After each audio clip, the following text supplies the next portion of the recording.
ప్రజల ఆర్తిని గుర్తించి సిద్దిపేట ఏరియా ఆస్పత్రి వద్ద వారి ఆకలిని తీర్చిన మహాపురుషులు. ఎన్నో పాఠశాలల్లో పేద విద్యార్థులకు దుస్తులు, పుస్తకాలు అందించడమే కాకుండా వారిని శారీరకంగా, మానసికంగా దృఢంగా మలచిన అభినవ శిల్పి.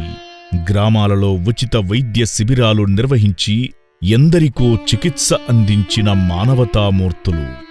సమాజం బలంగా ఉండాలని జీవనతత్వ యోగా క్రియల తరగతులు నిర్వహించిన వేదమూర్తులు. గోసేవ ద్వారా మానవాళికి శాంతి లభిస్తుందని బోధించిన మహాసద్గురువులు. ధర్మచింతన గావించి సత్యమార్గం చూపించిన సన్మార్గదర్శి దైవస్వరూపులు.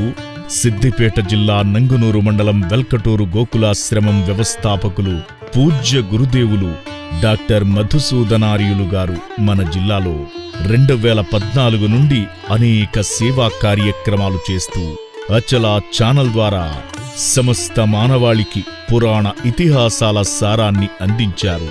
ఉన్నత ఉద్యోగం వదిలి గురువుకిచ్చిన మాట కోసం మారుమూల పల్లెల్లో నిరాడంబర జీవితం గడిపి ఎందరో శిష్యులకు పితృసమానులుగా ఉన్నారు.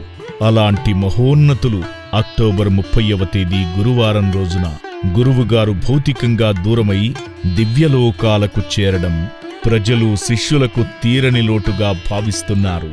వారి పవిత్ర ఆత్మకు శాంతి కలగాలని ఆ లోకనాథుని కోరుకుంటూ ఓం శాంతి.